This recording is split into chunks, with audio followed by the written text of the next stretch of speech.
নমস্কার বন্ধুরা, আমি অর্ঘ্য আর আপনারা দেখছেন আমার YouTube channel green and gardening. আজ আপনাদের দেখাবো আমার যে কিছু পুরনো অর্কিড গাছ ছিল সেগুলোর আপডেট এবং কিছু আমি নতুন অর্কিড কালেকশন করেছি সেগুলোও আপনাদের সাথে সেটা শেয়ার করব।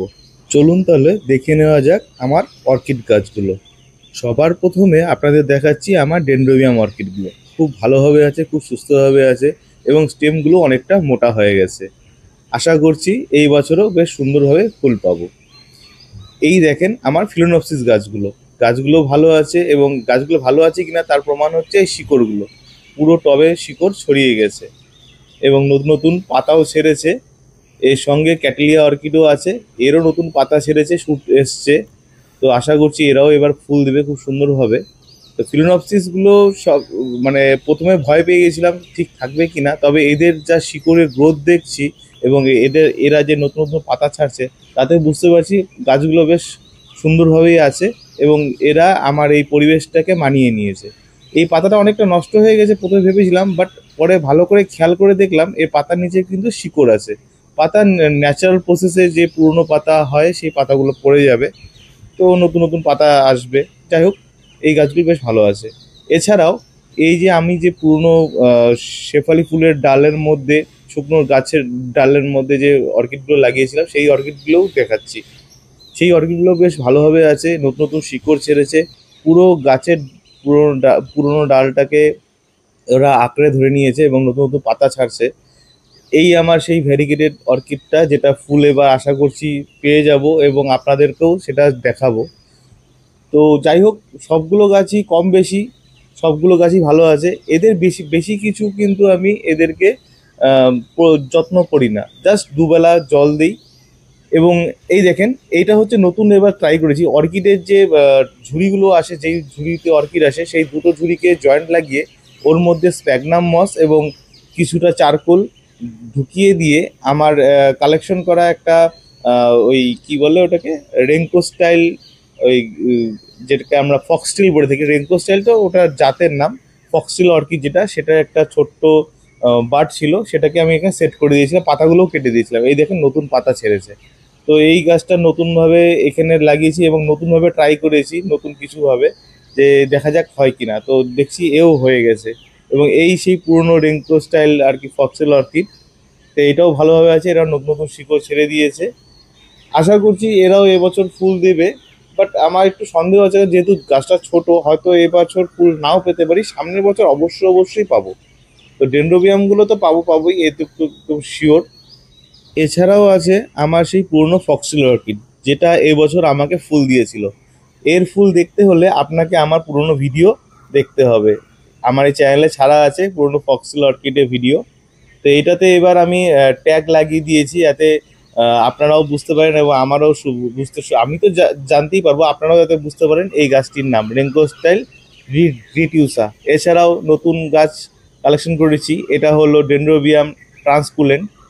তো এটাও বেশ সুন্দর ফুল, আশা করছি এটাও এবছর ফুল দেবে।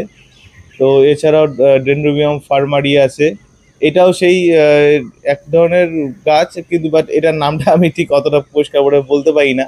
যাই হোক, এটা হচ্ছে সেই অ্যাফাইলাম। একটা কথা বলে রাখি, এটা হচ্ছে অ্যাফাইলাম পিঙ্ক। আর এইটা হচ্ছে ডেনড্রোবিয়াম ফার্মারি। এটা হচ্ছে ডেনড্রোবিয়াম ফার্মারি এলবো, মানে সাদা ফুল হবে।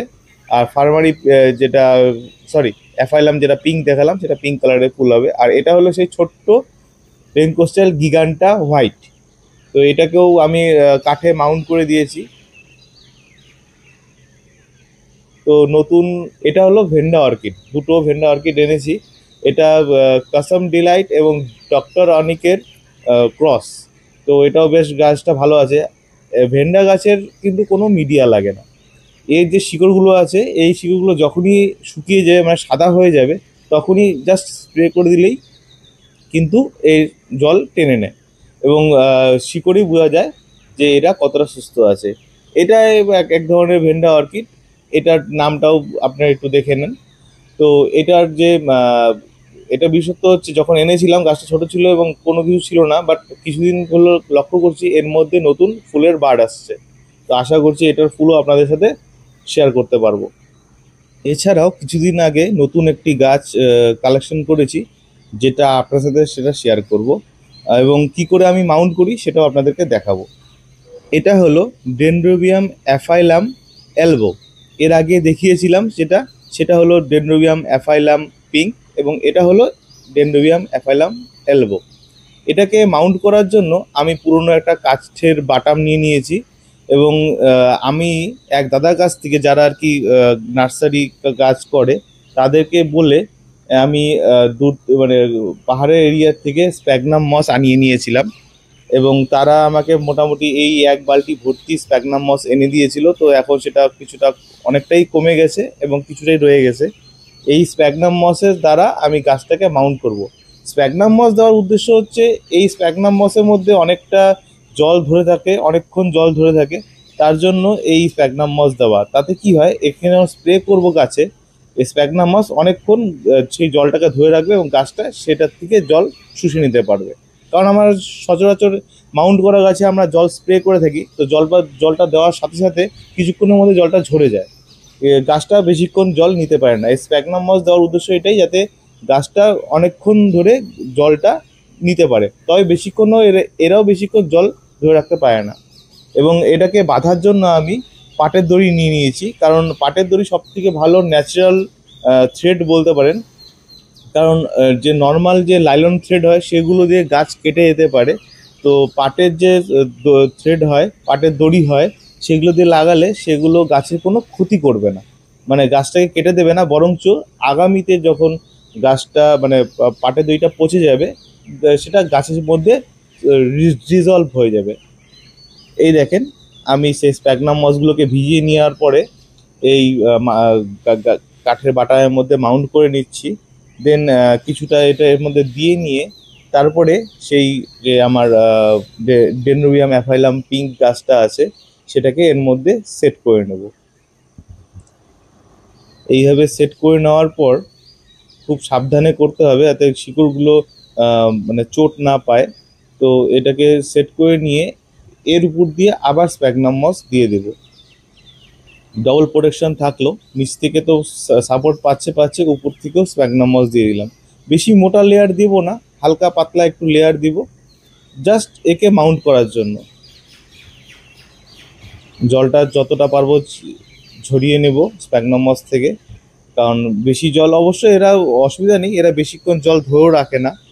এবং এরপরে পাটের দড়ি দিয়ে এটাকে সেট করে নেব। বেশি জোরেও গিট দেব না, খুব হালকা হাতে গিটটা দিতে হবে যাতে শিকড় ড্যামেজ না হয়ে যায়,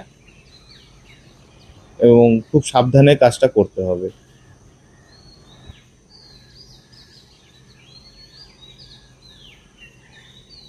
কিছুটা উপরে আরেকটা দড়ি দিয়েও বেঁধে দিচ্ছি, কারণ নিচের দড়িটা যখন বাঁধার পর খেয়াল করে দেখলাম কিছুটা ঢিলে ঢিলে লাগছে গাছটা, তো নেক্সটে উপরে আরেকটা দড়ি দিয়েও গাছটা বেঁধে দিচ্ছি। এতে কিছুটা হার্ড থাকবে, গাছটা পড়ে যাওয়ার চান্স একদমই থাকবে না। যেটুকু সম্ভাবনা ছিল গাছটা পড়ে যাওয়ার, সেই সম্ভাবনাটুকুও থাকছে না। তো গাছটা এখানেই ভালোভাবে এখন সেট হয়ে যাবে। এবার এটার যে ট্যাগটা রেডি করেছিলাম সেই ট্যাগটা এই সাথে লাগিয়ে দেব, যাতে আমার বুঝতে সুবিধা হয় কোনটা এলবো এবং কোনটা পিঙ্ক।